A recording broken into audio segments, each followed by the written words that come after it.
Hello guys, ഇന്നുള്ളത് മലപ്പുറം ജില്ലയിലെ നിലമ്പൂരിൽ നിന്നും 12 കിലോമീറ്റർ കഴിഞ്ഞ് കരുളായി റേഞ്ചിലായിട്ടുള്ള കരിമ്പുഴ വൈൽഡ് ലൈഫ് സാങ്ച്വറിയിലേക്കാണ് നമ്മുടെ ഇന്നത്തെ യാത്ര. ബ്രിട്ടീഷുകാർ നിർമ്മിച്ചിട്ടുള്ള അവരുടെ പാലത്തിലൂടെ കടന്നു വേണം നമുക്ക് ഈ ഒരു റേഞ്ചിലേക്ക് എത്തിച്ചേരാൻ. ഇതാണ് ആ റേഞ്ചിൻ്റെ കവാടം എന്ന് പറയുന്നത്. രാവിലെ 9 മണിക്കാണ് ഇവിടെ ഈ ഒരു ഫോറസ്റ്റ് സ്റ്റേഷന് തുറക്കുന്നത്. നമുക്ക് ഇവിടെ പോകുമ്പോൾ ടിക്കറ്റ് കൗണ്ടർ ഉണ്ട്. വാഹനങ്ങൾക്ക് ബൈക്ക്, അതുപോലെ തന്നെ കാറ്, ജീപ്പ് ഇവയ്ക്കൊക്കെ ഇവിടുന്ന് ടിക്കറ്റ് എടുത്ത് വേണം നമ്മൾ ഇതിലേക്ക് കടക്കാൻ. നമ്മുടെ ബൈക്കിലോ അല്ലെങ്കിൽ നമ്മുടെ കാറിലോ ജീപ്പിലോ ഒക്കെയാണ് നമ്മൾ ഇതിലേക്ക് പ്രവേശിക്കേണ്ടത്. കാരണം നടന്നുകൊണ്ടുള്ള സഞ്ചാരം ഇവിടെ അനുവദനീയമല്ല. അതുകൊണ്ട് തന്നെ ഇവരുടെ ഫീസ് നമ്മൾ നിർബന്ധമായിട്ടും അടച്ചിട്ട് വേണം നമ്മൾ ഈ ഒരു റേഞ്ചിൻ്റെ ഉള്ളിലേക്ക് കടക്കാൻ.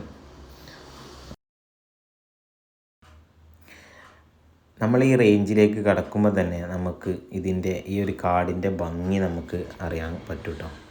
അതായത് നല്ല മരങ്ങളുടെ ഒരു ശേഖരം തന്നെയാണ് ഈ ഒരു ഫോറസ്റ്റിൻ്റെ ഉള്ളിലുള്ളത്. കാരണം സാധാരണ രീതിയിലുള്ള ഒരു കാടായിട്ട് നമുക്കിതിനെ കാണാൻ കഴിയില്ല.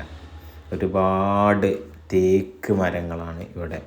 നമ്മളിപ്പോൾ പോയിക്കൊണ്ടിരിക്കുന്ന ഈ ഇടങ്ങളിലൊക്കെ ഫുള്ള് തേക്ക് വെച്ച് പിടിപ്പിച്ച് നല്ല മനോഹരമാക്കിയിട്ട് ബ്രിട്ടീഷുകാർ ഉള്ള കാലഘട്ടത്തിൽ അവർ ഇവിടെ നിലമ്പൂരിലെ ഈ ഒരു തേക്കിന് വേണ്ടി മാത്രം അവർ ഒരുപാട് സ്ട്രഗിൾ ചെയ്തിട്ടുണ്ട് എന്ന് പറയപ്പെടുന്നുണ്ട്. അതായത് നമ്മൾ നിലമ്പൂരുള്ള പോലുള്ള റെയിൽവേ സ്റ്റേഷൻ അടക്കം അവർ ഉണ്ടാക്കിയിട്ടുള്ളത് ഈ നിലമ്പൂരിലെ തേക്ക് കൊണ്ടുപോകാൻ വേണ്ടി മാത്രമാണ്.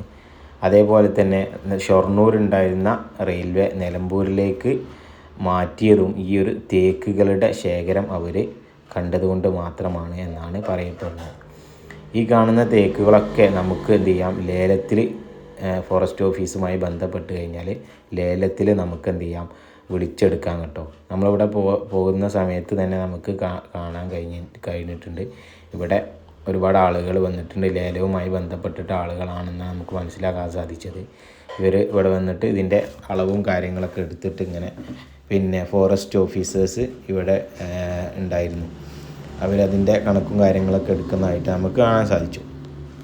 നമ്മൾ ഇവിടെ എത്തുമ്പോൾ തന്നെ നമുക്ക് ഇതിൻ്റെ ഈ കാടിൻ്റെ ഭംഗി നമുക്ക് ആസ്വദിക്കാൻ കഴിയും കേട്ടോ. അതുപോലെ തന്നെ നമ്മൾ പോകുന്ന സമയത്ത് നമ്മൾ ഇവിടെ നമുക്ക് കാർ പാർക്കിങ്, അതുപോലെ തന്നെ നമ്മളെ വാഹനങ്ങൾ പാർക്ക് ചെയ്യുന്ന സ്ഥലമാണ് ഇവിടെ.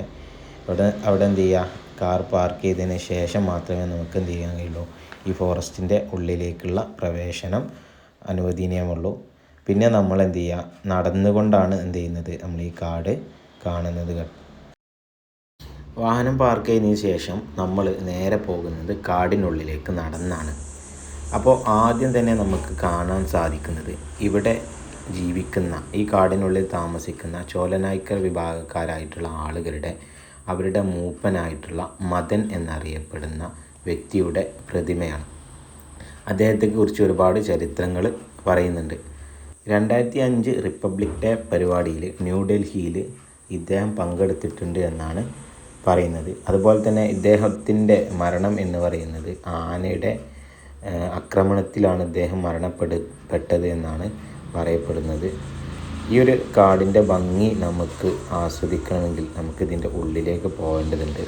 നമുക്ക് നടന്നുകൊണ്ട് നമുക്ക് എന്ത് ചെയ്യാം, ഇതിൻ്റെ ഭംഗി ആസ്വദിക്കാം. അതിനു മുന്നായിട്ട് നമുക്കിവിടെ ഒരു പാലം കാണുന്നുണ്ട്. ഈ ഒരു പാലത്തിനും ഒരുപാട് ചരിത്രമുണ്ട്.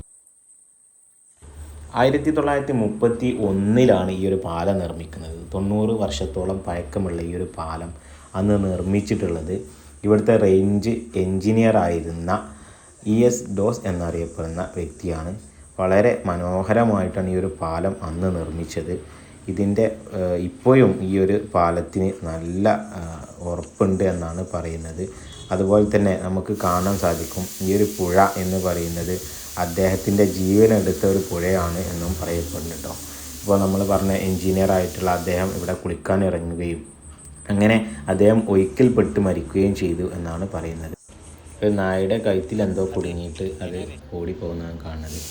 അതുപോലെ തന്നെ നമുക്കിവിടെ കാണാൻ കഴിഞ്ഞ മറ്റൊരു കാര്യം എന്ന് പറഞ്ഞത് ഇവരുടെ ചോലനായ്ക്കർ വിഭാഗക്കാരായിട്ടുള്ള ആളുകൾ ഇവിടുത്തെ തേക്കിൻ്റെ കായ്, അതായത് തേക്കിൻ്റെ കുരു പൊറുക്കുന്നുണ്ട്. എന്തിനാണ് അത് എന്ന് അറിയില്ല, എങ്കിലും അവരത് സ്വരൂപിക്കുന്നതായിട്ട് നമുക്കിവിടെ കാണാം. അതുപോലെ തന്നെ നമ്മൾ ഇലക്ഷൻ്റെ സമയത്താണ് പോയത് കേട്ടോ. അതുകൊണ്ട് തന്നെ ഇവിടെ ഒരുപാട് പോസ്റ്ററുകളൊക്കെ നമുക്ക് കാണാൻ. നമ്മൾ നേരത്തെ പറഞ്ഞ ഡോസൻ സാഹിബിൻ്റെ കല്ലറ എന്നറിയപ്പെടുന്ന സ്ഥലമാണിത് കേട്ടോ. ഇവിടെ ഒന്നിലധികം ആളുകൾ ഉണ്ട് എന്ന് പറയുന്നുണ്ട്. അവിടെ ആലേഖനം ചെയ്തിട്ടുള്ള കല്ലിൽ ഒരുപാട് ആളുകളുടെ പേരുകൾ എഴുതി വെച്ചിട്ടുണ്ട്. അവർക്ക് അവരുടെ നാട്ടിൽ പോവാതെ അവരെ ഇവിടെ തന്നെയാണ് കല്ലറയിൽ അടക്കം ചെയ്തതെന്നാണ് പറയപ്പെടുന്നത്. ഇനി നമ്മൾ പോകുന്നത് ഇവിടുത്തെ ഈ ഒരു കോളനിയിലേക്കാണ് കേട്ടോ. കോളനിയിലേക്ക് നമുക്ക് പ്രവേശനമില്ലെങ്കിലും നമ്മുടെ അവിടുത്തെ നമ്മൾ ട്രൈബൽ സ്കൂളിലേക്കാണ് പോയിക്കൊണ്ടിരിക്കുന്നത്. അവിടെ ഇപ്പോൾ അവധിക്കാലമായതുകൊണ്ട് തന്നെ ഇവിടെ സ്കൂളിൽ വിദ്യാർത്ഥികളൊന്നും കണ്ടിട്ടില്ല. അതേപോലെ തന്നെ നഴ്സറി ഉണ്ട് എന്ന് തോന്നുന്നു. ഇവിടെ 1-2 വിദ്യാർത്ഥികളും അതേപോലെ തന്നെ ഒരു ടീച്ചറും കണ്ടിരുന്നു. നമുക്കറിയാം, ഇത്രയും മനോഹരമായിട്ടുള്ള ഒരു സ്കൂള് അവരുടെ നല്ല ഭംഗിയായിട്ട് ഇവിടെ കൈകാര്യം ചെയ്തിട്ടുണ്ട്. ഇതൊരു കാടിൻ്റെ ഉള്ളിലായതുകൊണ്ട് തന്നെ അതിൻ്റേതായിട്ടുള്ള ഭംഗിയും അതേപോലെ തന്നെ അവർക്ക് വേണ്ടിയിട്ടുള്ള കളിക്കാനുള്ള ഇടങ്ങളൊക്കെ ഇവിടെ അവർക്ക് വേണ്ടിയിട്ട് ഒരുക്കി കൊടുത്തിട്ടുണ്ട്. ഒരു ട്രെയിനിൻ്റെ സെറ്റപ്പിലാണ് ഈ ഒരു സ്കൂൾ ഉണ്ടാക്കിയത് എന്നാണ് നമുക്ക് മനസ്സിലാക്കാൻ. ഒരു ബോഗി പോലെയാണ് ഇതൊരു റെഡിയാക്കി വെച്ചിട്ടുള്ളത്. അബ്ദുൽ വഹാബ് MP-യുടെ ഫണ്ടിൽ നിന്നാണെന്നാണ് നമുക്കതിൽ കാണാൻ സാധിക്കുന്നത്. അതുപോലെ തന്നെ സ്ട്രീറ്റ് ലൈറ്റുകൾ, അതുപോലെ തന്നെ നമുക്ക് ഇവിടെ കൗതുകമായി തോന്നിയത് ഒരുപാട് പോസ്റ്ററുകളും ബാനറുകളും എല്ലാ വീടിൻ്റെ മുന്നിലും ഉണ്ട് കേട്ടോ. അതേപോലെ തന്നെ നമുക്ക് ഇവിടെ കുറച്ചും കൂടിയും അവരുടേതായിട്ടുള്ള കാഴ്ചകളിലേക്ക് പോകാം. കൂടുതലൊന്നും ഇതിൽ കാണിക്കില്ല, കാരണം അവരുടെ സ്വകാര്യത നമ്മൾ നോക്കേണ്ടതുണ്ട്. അവധിക്കാലമായതുകൊണ്ട് തന്നെ കുട്ടിപ്പട്ടാളത്തിൻ്റെ അവരുടെ കുട്ടി കടകളും ഇവിടെ നമുക്ക് കാണാൻ സാധിച്ചിട്ടുണ്ട്. പിന്നെ എനിക്ക് ഏറ്റവും ഭംഗിയായി തോന്നിയത് ഇവരുടെ സ്റ്റിച്ചിങ് യൂണിറ്റാണ്. അതായത് അവിടെ ടൈലറിങ്ങിൻ്റെ ആളുകൾ വർക്ക് ചെയ്യുന്നതായിട്ട് നമുക്ക് കാണാൻ സാധിച്ചിട്ടുണ്ട്. അതുപോലെ തന്നെ അവരുടെ പ്രവർത്തനങ്ങൾക്ക് വേണ്ടിയിട്ടുള്ള ഒരുപാട് സ്റ്റിച്ചിങ് പ്രോഗ്രാമുകളും കാര്യങ്ങളൊക്കെ ഇവിടെ നടക്കുന്നതായിട്ട് നമുക്ക് കാണാൻ സാധിച്ചു. പിന്നെ കുട്ടിപ്പട്ടാളത്തിൻ്റെ ഒരുപാട് കടകൾ ഇടയ്ക്കിടയ്ക്കായിട്ട് ഉണ്ട്. പിന്നെ നമുക്ക് കാണാൻ സാധിച്ച ആനപ്പന്തിയാണ്. ആനപ്പന്തി എന്ന് പറഞ്ഞത് ആനകളെ മെരിക്കുന്ന ഇടമായിട്ടാണ് അറിയപ്പെടുന്നത്. 3 ആനകളെ വരെ ഈ ഒരു ആനപ്പന്തിയിൽ മെരുക്കിയിട്ടുണ്ട് എന്നാണ് പറയപ്പെടുന്നത്. ഇപ്പോൾ അല്ല, പഴയ കാലഘട്ടത്തിൽ കേട്ടോ. അതുപോലെ തന്നെ നമുക്ക് സന്ദർശകർക്ക് ഈ ഒരു കോളനിയിലേക്ക് പ്രവേശനമില്ല. ആനപ്പന്തി കണ്ടതിന് ശേഷം ഞങ്ങൾ മെല്ലെ തിരിച്ചു. മനോഹരമായ കിളികളുടെ ശബ്ദം നിങ്ങൾക്ക് കേൾക്കാൻ സാധിക്കും. ചീവീട്, അതേപോലെ തന്നെ ചെറിയ ചെറിയ കിളികളുടെയൊക്കെ ശബ്ദം കേട്ട് നോക്കിട്ടോ.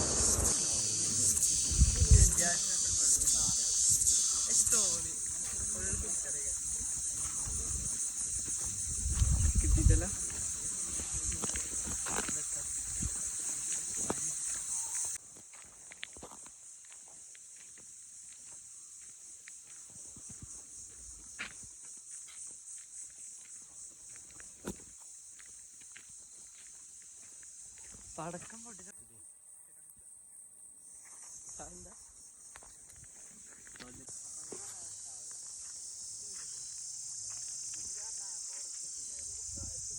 ഒരുപാട് വ്യത്യസ്ത കിളികളെ നമുക്ക് കാണാൻ സാധിച്ചിട്ടുണ്ട്. പക്ഷേ സൂം ചെയ്തുകൊണ്ട് അതിനെ കാണാൻ വീഡിയോ എടുക്കാൻ പറ്റിയിട്ടില്ല കേട്ടോ. അതുകൊണ്ട് എല്ലാവരും ഈ ഒരു നെടുങ്കയം ഫോറസ്റ്റ് നിർബന്ധമായും സന്ദർശിക്കേണ്ട ഒരിടമാണ്. വളരെ കുറഞ്ഞ സമയം കൊണ്ട് നമുക്കിവിടെ പോയി ഒരു 3 മണിക്കൂർ 1, 2, 3 മണിക്കൂർ കൊണ്ട് മൊത്തം കണ്ട് നമുക്ക് തിരിച്ചു പോരാനുള്ള ഒരു ഇടമാണ്. എന്തായാലും നിർബന്ധമായിട്ടും സന്ദർശിക്കേണ്ട ഒരിടമാണ്. ഇവിടെ ആനയും അണ്ണാന്, ഉടുമ്പ്, ചെറുകിളികൾ ഒക്കെയുള്ള ഈ ഒരു കാട് നിർബന്ധമായിട്ടും എല്ലാവരും ഒന്ന് സന്ദർശിക്കേണ്ട ഒരിടമാണ്. മലപ്പുറം അതുപോലെ തന്നെ കോഴിക്കോടൊക്കെ ഉള്ള ആളുകൾക്ക് പെട്ടെന്ന് വന്ന് പോകാൻ പറ്റിയ ഒരിടമാണ് നിലമ്പൂരെ ഈ ഒരു ഇടം എന്ന് പറയുന്നത്. എല്ലാവരും ഒന്ന് സന്ദർശിക്കാം. Okay, thank you.